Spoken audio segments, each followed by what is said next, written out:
Hello, friends. My name is Arthur. I'm 66 years old, and if you're feeling the squeeze, feeling like the rules of the game have changed without anyone telling you, then maybe stick around. Go ahead and subscribe to the channel, because I'm about to document something raw and real.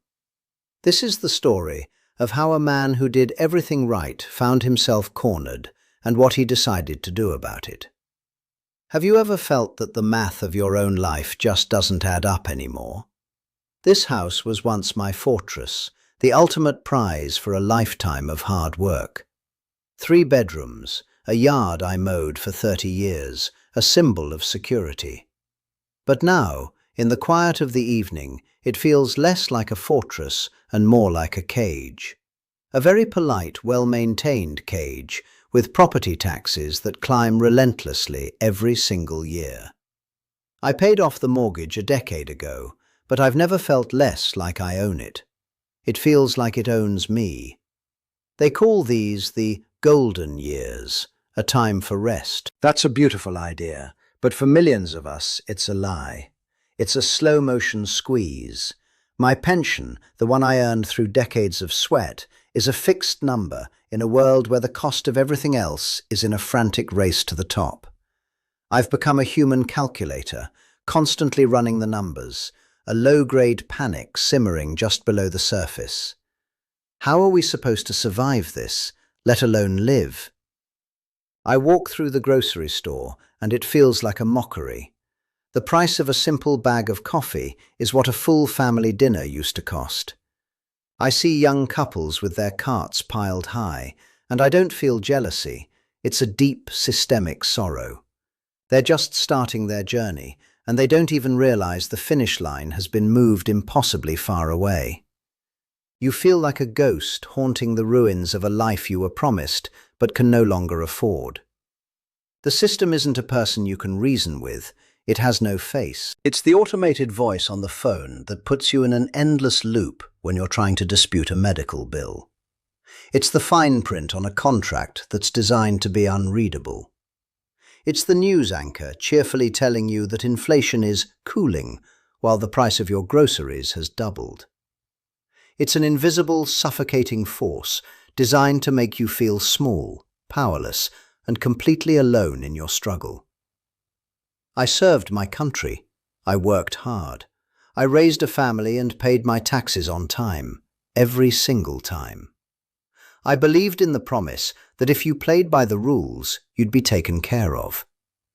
But now, in my twilight years, it seems my designated role is to simply manage my own decline with quiet dignity. To shrink, to consume less, to become smaller until I finally disappear. How is that freedom? How is that the reward for a life of contribution? Well, it happened that I stopped watching the news. It felt like a form of psychological torture, a separate reality designed to make you feel crazy. They talk about the economy in these grand, abstract terms: billions, trillions, market fluctuations. It means absolutely nothing to the man trying to stretch $100 bill over a week's worth of food. The disconnection is the point. If you can convince people their struggles are individual failings, they'll never look at the larger architecture of the crisis. My kids worry, of course. They call, their voices tight with their own anxieties, their own mountains of debt. They say, "Just hang in there, Dad." But hanging in there feels exactly like drowning, just in very slow motion. It's the passivity that's truly killing me, the quiet acceptance of this fate.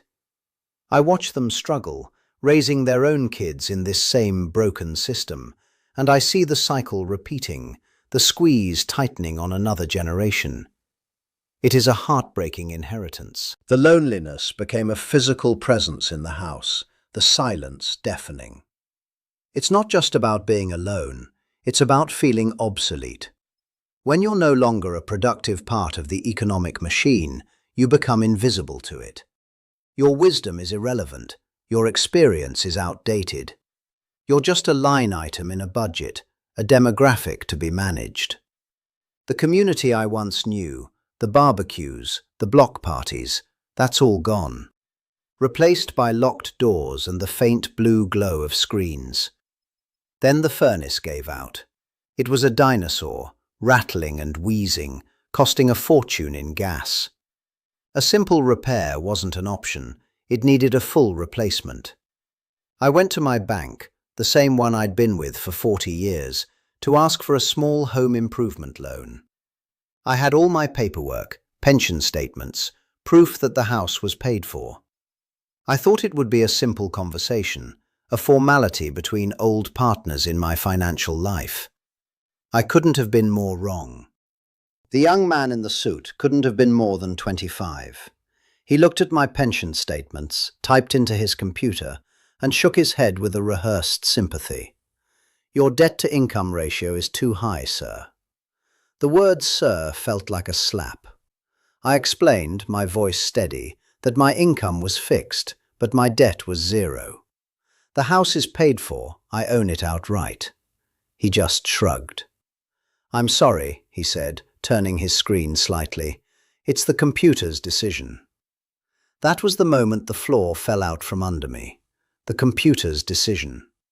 My 40 years of loyalty, my perfect payment history, my life's work. It was all reduced to an algorithm that had already decided I was a bad risk. I wasn't a person in their eyes, I was a liability.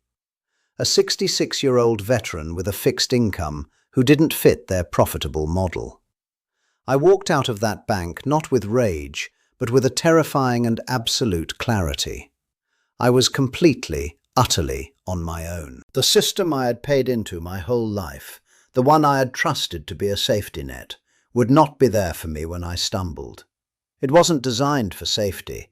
It was designed for profit. Its rules were not my rules. Its loyalty was only to itself. That clarity was a cold comfort, but it was also a weapon.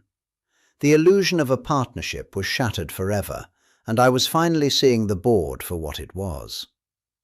The sheer bureaucracy of modern life is designed to break your spirit, too.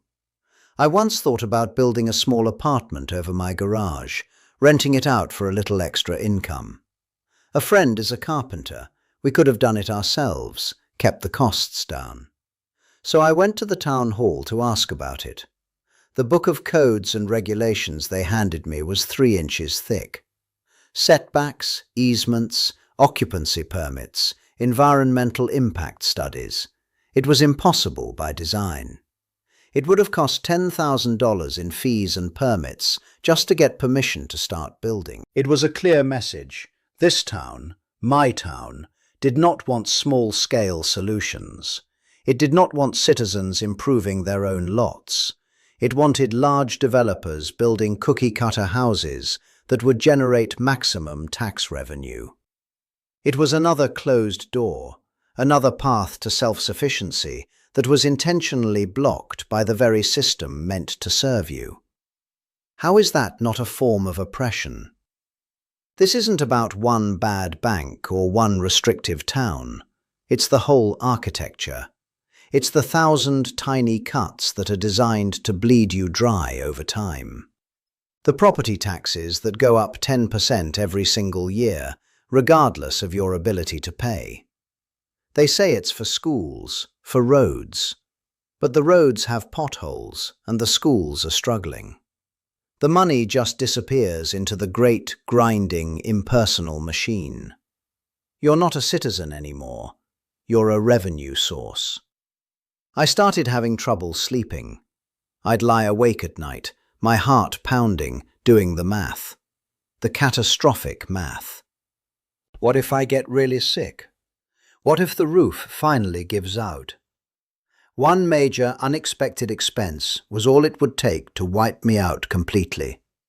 All it would take to lose this house, to lose everything.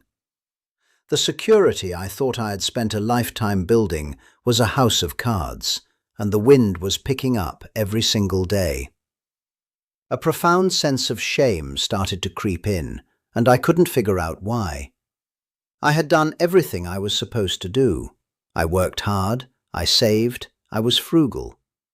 But the system is designed to make you feel that way. It whispers in your ear that if you're struggling, it's your fault. You didn't work hard enough. You didn't save enough. You made bad choices. It's the most insidious lie of all, because it turns us against ourselves and each other. The ranting started in private then. Just me in my garage, pacing back and forth and muttering to myself. Ranting at the oil companies, at the politicians on the television, at the faceless corporations. It was a pressure valve, a way to let out the steam that was building inside me. But it was also a sign that something was fundamentally breaking. The quiet, compliant man I had been my whole life was disappearing, and I didn't like the angry man replacing him. I looked in the mirror one day, and I didn't recognize the person staring back. The anger, the fear, it had carved new lines into my face. This wasn't me. I had always been a calm man, a man who believed in reason and hard work. Now, I was this angry, frightened stranger, consumed by a sense of injustice. The system wasn't just taking my money, it was taking my identity. It was taking my peace. My wife, God rest her soul, had loved this house so much. She planted the rose bushes out front with her own 2 hands. Her memory is in every room, every corner, and the thought of leaving it felt like a profound betrayal. That was the emotional anchor, the thing that kept me moored to this slow, sinking ship for so long. How could I abandon the life we built together? The system uses our sentimentality, our loyalty, our love to keep us chained. I spent hours just sitting in my workshop, staring at tools I hadn't used in years. They were good tools, solid steel and wood. They felt real in my hands, honest. Not like the digital phantoms and abstract numbers that were suddenly running my entire life. I picked up an old hand plane, feeling the weight of it. It was a tool for creation, for shaping things. A thought began to form. What if I could shape my own life again, with my own hands? That's when I started watching videos. Not the news, people. Real people living in vans, in tiny houses, on sailboats. People who had simply walked away. At first, I scoffed at it. It looked like a young person's game. Unrealistic, irresponsible even. But the more I watched, the more I saw something else entirely. I saw agency. I saw people solving their own problems, building their own shelters, generating their own power. They weren't complaining, they were acting. They were trading a false, complicated security for a real, simple freedom. And they all talked about debt. They said that freeing yourself from debt was the first, most critical step. Debt is the chain. It's the invisible leash that keeps you walking on their path. The mortgage, the car payment, the credit card. I was lucky. I was mostly debt-free. But I realized I wasn't, not really. This house, it had become a form of debt. A debt to a past I could no longer afford. I remember watching one man. He was about my age, a former accountant of all things. He was living in a converted school bus in the Arizona desert. He looked right at his camera, and he said something that hit me like a physical blow. He said, "I decided to stop being a managed asset and start being a free man." A managed asset. That's what I was. A number on a spreadsheet at the bank, at the Social Security office, at the town hall. That night, sleep wouldn't come. I just lay there, staring at the ceiling, listening to the house settle. But it wasn't the house settling, it was my life. The phrase from that man in the desert, a managed asset, echoed in the dark. That's what I had become. A line item on someone else's balance sheet, designed to be managed until I was depleted. It was then, in the quiet desperation of 3 a.m., that a profound calm washed over me. I decided to stop playing their game. The decision was terrifying, but the moment I made it, something incredible happened. The constant, low-grade panic I had been living with for years simply evaporated. It was replaced by a feeling I hadn't had since I was a young soldier. Purpose. I had a mission again. The plan was radical, insane by the standards of the world I knew. Sell the house, sell the furniture, sell the ghost of a life I was supposed to want. Keep only what was essential, what was real. The first step was the hardest. It felt like a public admission of defeat.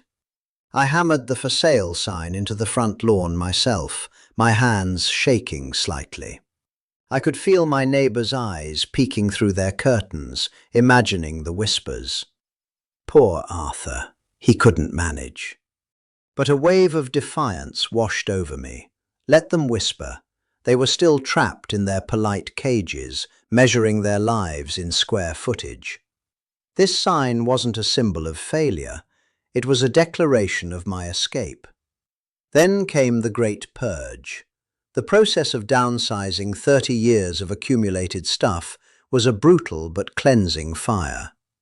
I held up every single object, from old trophies to clothes I hadn't worn in a decade, and asked a simple question. Is this a tool, or is it an anchor? I filled a dumpster. I donated boxes and boxes to charity. It was a painful and beautiful exorcism of consumerism. With each thing I let go of, I felt lighter, freer, shedding a skin that no longer fit.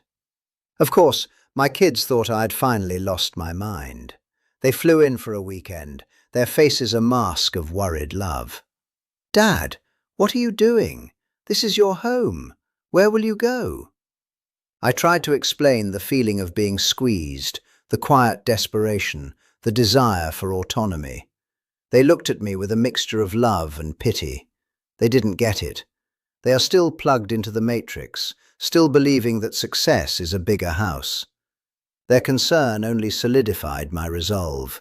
The house sold quickly, a frantic transaction in the very market I was fleeing. I stood in the empty rooms, the echo of my footsteps the only sound left. I expected a wave of sadness or nostalgia, but what came was a profound and quiet relief. It was like shedding a skin I had outgrown years ago. The check from the sale sat on the counter, more money than I'd ever seen. It wasn't a prize. It was ammunition for the next stage of my life. My research became a full-time job. I wasn't just looking at maps. I was re-educating myself for a reality I knew nothing about. I dove into forums and obscure blogs, learning about solar power, composting toilets and rainwater catchment systems. I studied state residency laws and land use regulations. The internet, which had once felt like a source of anxiety and bad news, transformed into my greatest tool. It was a lifeline to a hidden world of pioneers who were already living the life I was reaching for. I bought a truck first. It was a 10-year-old Ford F-250 with dents and over 100,000 miles. But the engine was strong and the frame was solid. It felt like buying a workhorse, not a status symbol. There was no loan, no monthly payment. I paid cash. That simple act, signing a title that was mine and mine alone, was a feeling of power I hadn't experienced in decades. This machine wasn't a liability. It was my ticket to freedom, my partner in the work ahead. Then I found the trailer. A 28-foot fifth wheel, old and with a dated interior, but the bones were good and there were no leaks. Again, I paid cash. The feeling of owning my transportation and my shelter outright was indescribable. This, I realized, was true wealth. Not a number on a screen or the theoretical value of a house, but the tangible reality of having a roof over my head that no bank could ever repossess and no taxman could leverage against me. The real work began immediately, and there was nothing glamorous about it. I spent the first month in a blur of demolition and reconstruction. I gutted the old interior, installed new insulation, and built simple, sturdy cabinets from cheap plywood. I learned to solder wires for the small solar array on the roof and figured out basic plumbing to make the water system reliable. I made 100 mistakes, but they were my mistakes, my problems to solve. I wasn't a victim anymore. I learned that freedom is not a luxury you purchase, it's a trade you make. You trade the illusion of convenience for the messy reality of self-reliance. You trade the quiet approval of your neighbors for the integrity of your own soul. You trade the suffocating complexity of a managed life for the simple, brutal honesty of a life built with your own two hands. It is not an easy trade, and it is not for everyone. But it is an honest one, and I made it without regret. This new home is not a palace.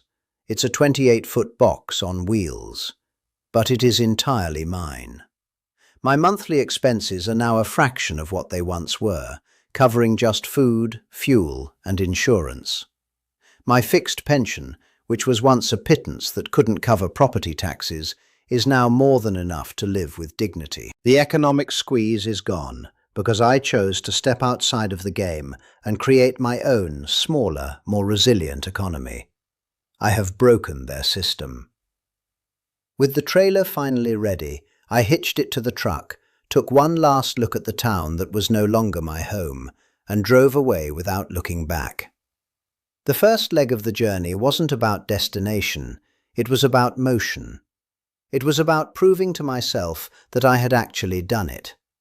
I was a ship that had finally cut its anchor lines and was sailing into open, unknown waters. The fear was there, but underneath it was an exhilarating current of pure, unadulterated liberty. I've been heading west, staying off the main highways, learning the rhythm of this new life. The search for land is the next mission, and it's a difficult one. I'm not just looking for a cheap plot, I'm looking for a place with water, with lax building codes, a place where I can truly be left alone. It's a slow process of elimination. In the next video, I'll take you with me on that search and show you the rugged, forgotten corner of this country where I finally decided to plant my flag.